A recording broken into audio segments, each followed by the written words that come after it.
Good morning and welcome to another weekend waffle with MyMoto. It's supposed to be a storm at the moment over this weekend with wind and rain, but look at that, Manchester is in the sun. So I'm going to take a slightly different route today. I'm on the Moto V7. Can you see me?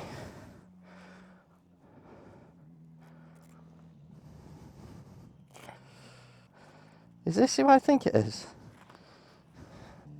This is who I think it is. This is the biker formerly known as. Alright, how's it going? I've literally just started the camera. I'm going to ride in now. What are you up to? I'm going to bridge over.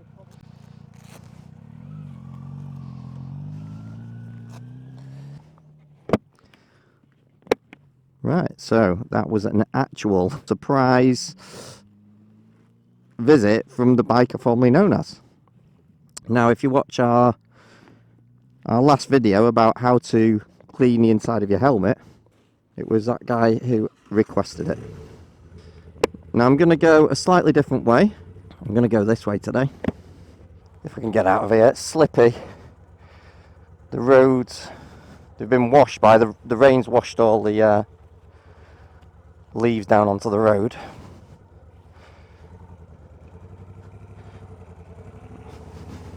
Now, we had a comment on our K7 vlog saying, although we had a guest on, we had Pico's Paul on,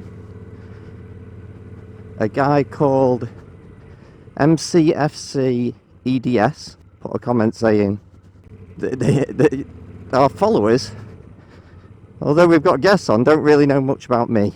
So I'm not one normally to talk about myself too much, but I am going to do a little bit about who I am, what I've done and why I'm into bikes.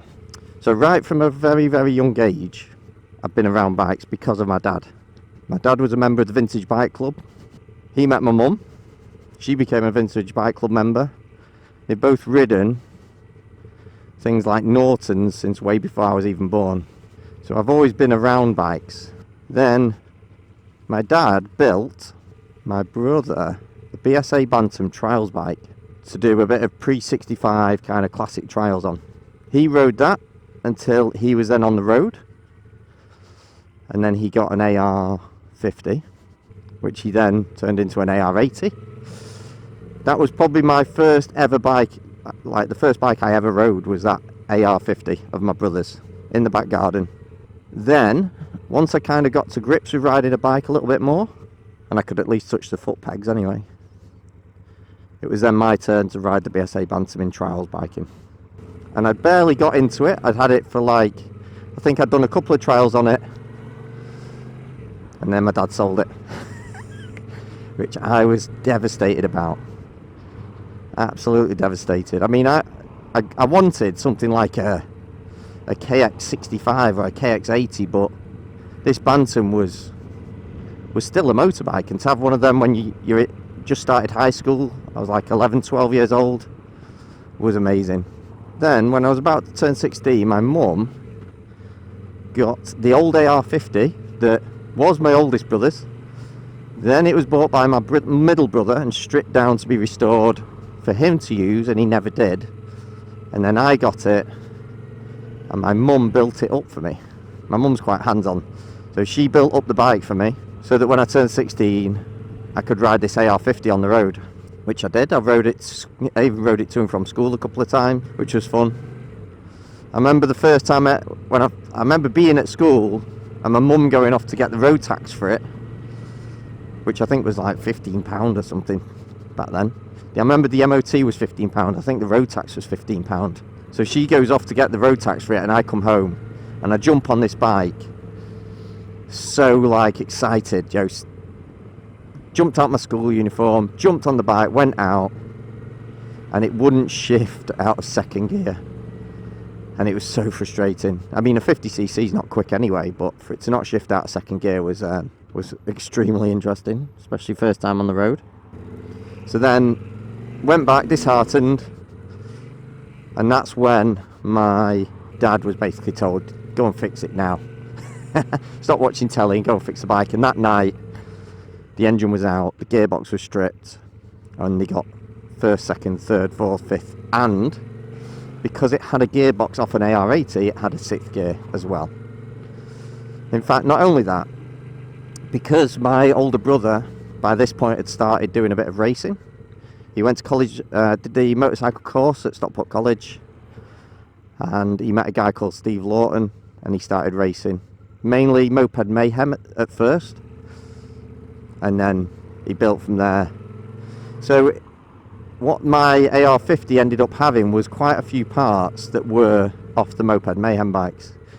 So it actually had the AR80 6-speed gearbox. It had an AR80, well, it had a drilled piston to get a bit more fuel into it. It had a widened intake port, reed valve was sharpened, exhaust port was opened a bit. It was skimmed, had a braided hose, braided brake hoses, micron exhaust, and cut slicks. And that was my bike at 16. And that was actually the first bike I ever got my knee down on as well. After school, I then went to college, I wanted to be a car designer, so I went to college and did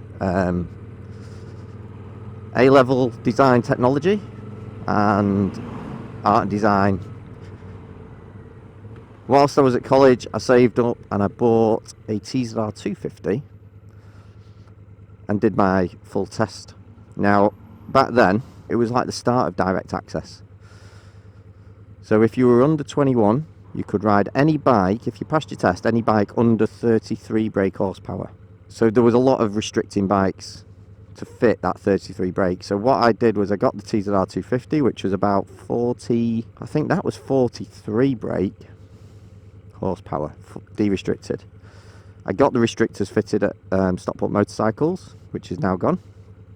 And I rode that. I think it was 2 years you had to ride. Or if you were over 21, you could do your direct access and jump on any bike. Now, because I'd already done a year on my 50cc, I phoned up DVLA and I said, you know, does this count as a year towards my 2 year that I've got to do on a de-restricted bike? And no one could give me a straight answer. I got passed from pillar to post, eventually ended up onto this phone to someone at the DVLA who said, I guess, yeah, you've got proof you've been on the road already for a year on a 50cc, even though you didn't have your full licence. So, 1 year on a 50cc, did a year on the 250 restricted, and then I pulled the restrictors out. So by the time I was 18, I had a TZR250, 1989 in blue and the French GP colours it was, I think, blue and yellow. And I was ripping around on that, having a right good time. Then I ended up getting a place at Huddersfield Uni on their transport design course. And when I went to university, I was there in my Dainese t-shirt, which my brother had bought me for Christmas. And I bumped into someone wearing one of the old performance bike t-shirts. Straight away you're kind of like, oh, he must be into bikes, he's wearing a performance bikes t-shirt. So ended up getting friendly with him, and it was a guy called Kev, who later actually ended up being my best man at my wedding. But Kev at the time, he had a CG125. He got knocked off it in a car park, and then he bought a Suzuki GS500, which 500 twin cylinder 4-stroke was pretty close to the performance of the TZR250. So we used to go out and have a right good time on them. Now there was a point a couple of years into my degree at Huddersfield Uni where I came to the conclusion that becoming a car designer was not really, I was on a very long-winded and difficult route to become a car designer. And we'd had a lecture off some guys from the Ford design department who only one had gone through that route of doing transport design at university. The others had come through other routes.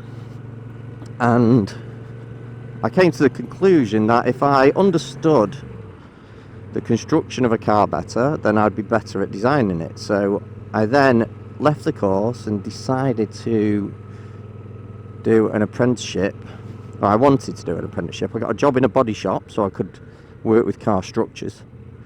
And then I wanted to do an apprenticeship in body repair to again understand the structures of a car. But my boss put me on an apprenticeship for paint work. So I ended up learning how to paint cars and mixing colours and fading out and doing all that kind of stuff. And having the GMVQ art and design, I already understood colours, you know, it was quite familiar to me, and I quite enjoyed how there was a process that you had to follow and it had to be bang on to get the best results. I really enjoyed that. So this whole time I'm doing that, and I've got my TZR250, and at that point I end up buying the Triumph T595, and then the company I did the apprenticeship with actually offered me a job working for them, and they actually then offered me a tutoring job, so I became a tutor at Skill Solutions. And this was only, I think it was within a year of finishing my apprenticeship, I then got offered the job to be a teacher of that apprenticeship, which was quite interesting. But yeah, so I then did that. I think I was doing my apprenticeship and working at the body shop for about 5 to 6 years. Became a teacher, worked as a tutor then for another, I think it was 5 or 6 years. And then me and the missus were going to start a family, and the cost of childcare was pretty much 3 days of my wage just for childcare. And I was a bit like, well, I don't really want to work 3 days just for someone else to look after our children. My wife was an English teacher, she couldn't really do much from home. I was like, well, I could do a bit of custom painting, you know, because it's airbrushing, you don't need a big spray booth. And so I set up a business called PaintNation, and there was no real intention of, you know, I had no kind of grand ideas. I just wanted to do a bit of custom painting, get enough money to get by, spend the time with me little one. So that's how it started. And then I found that after painting a couple of crash helmets, so in fact the first crash helmet I ever painted was whilst I was still at the body shop. I did like a pink nuclear blob thing. Then I'd done a couple when I was tutoring.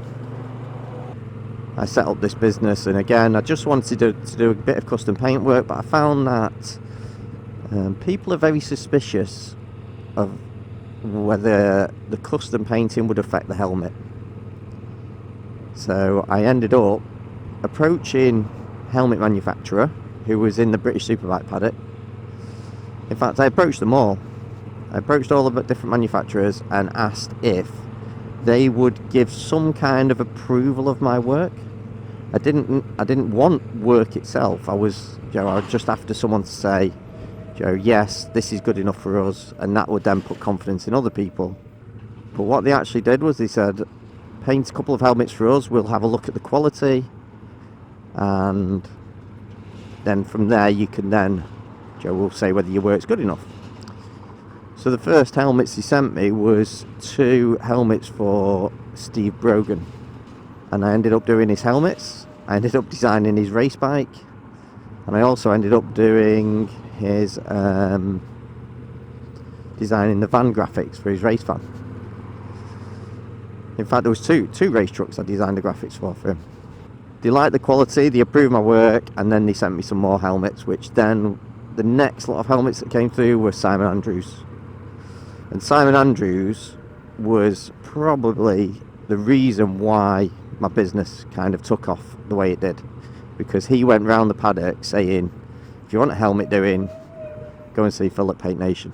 So I got a lot of work off the back of him. I got other riders off the back of him. He was the one who got Lee Johnson to give me a ring because they were mates. So I ended up starting to do Lee Johnson's helmets, and from there it snowballed.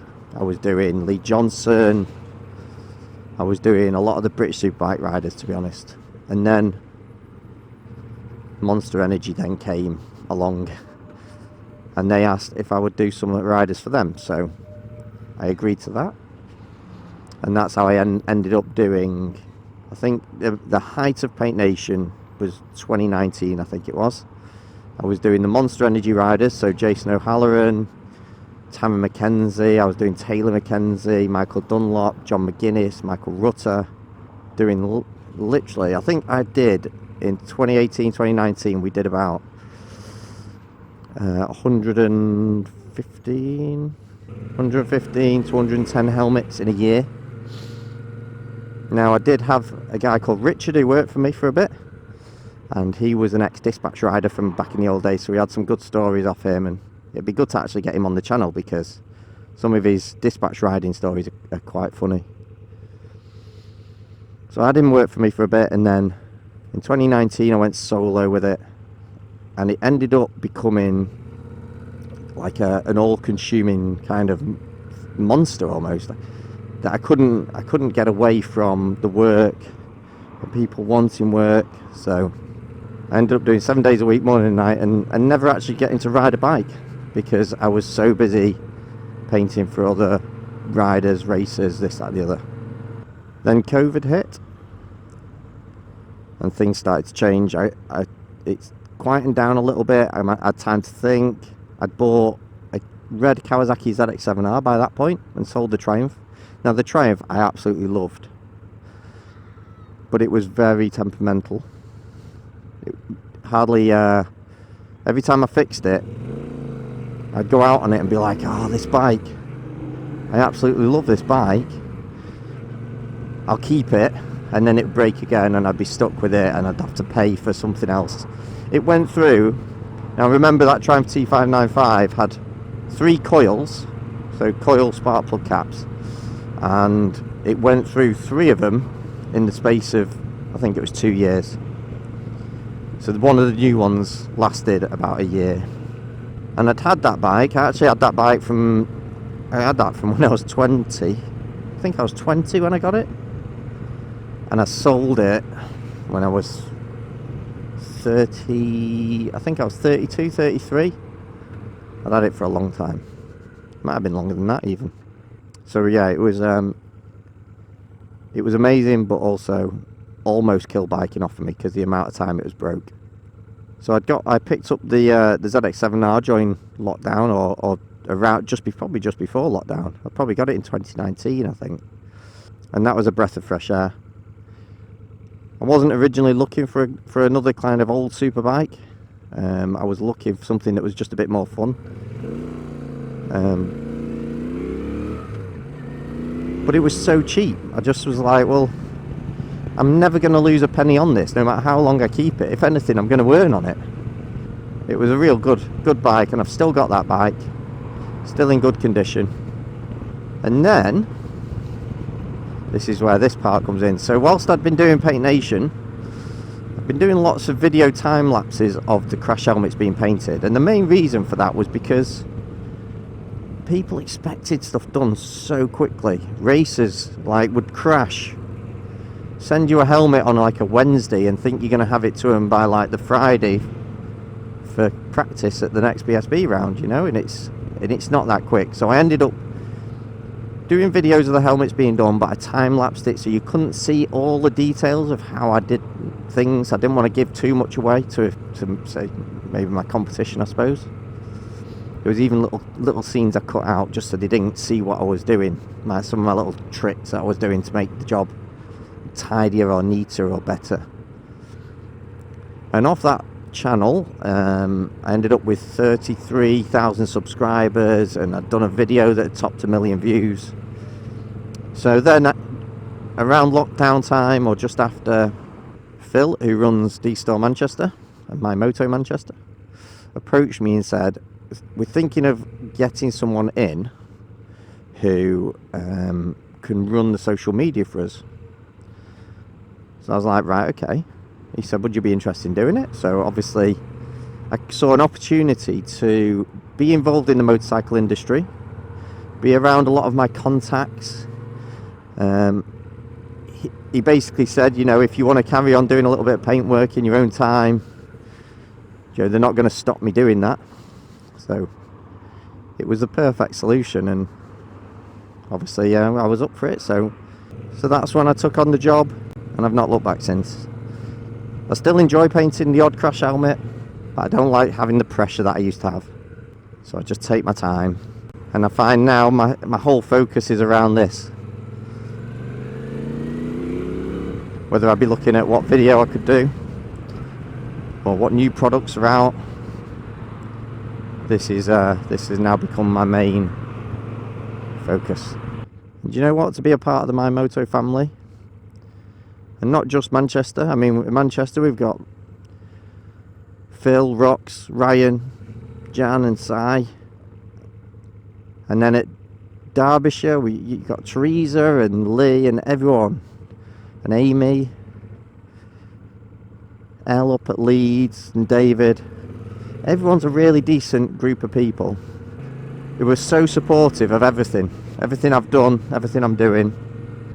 And I get to see how they treat the customers as well. They really look after all the customers. And that was where this whole building the shop around the biking community came from, because they were already doing it. I just said to him, I said, you know what, this is where we win. This is where we're better than others, is we have that community and we look after our customers. And that is pretty much me. Okay, so that's another day at MyMoto done. Time to head home for the weekend. Sit in a bit of Manchester traffic on the way home. So please like, subscribe. Any particular video you want to see, then just leave it in the comments and we'll try and cover it. If you'd like to support the channel, or MyMoto in general, then we have 3 shops. We've got a shop in Manchester, obviously the one we've just been to, a shop in Leeds, and a shop in Claycross in Derbyshire. All we ask is the next time you're looking for some motorcycle kit, just come and check us out. Have a look at the stuff we've got. We're keen to look after our subscribers and followers, so if you're interested in something, just let us know and we'll try and do our best to accommodate you. If you can't make it to the shop, then just go to our websites. We've got 2 websites, mymotoclothing.co.uk or dstoremanchester.co.uk. If you're interested in joining in any of our events, then follow our social media pages for latest updates. So we've got Instagrams for all 3 shops and a Facebook for all 3 shops. We do plenty of ride outs and other events, so follow us on socials to see what the latest stuff is. Other than that, thanks for watching. Until next time, ride safe.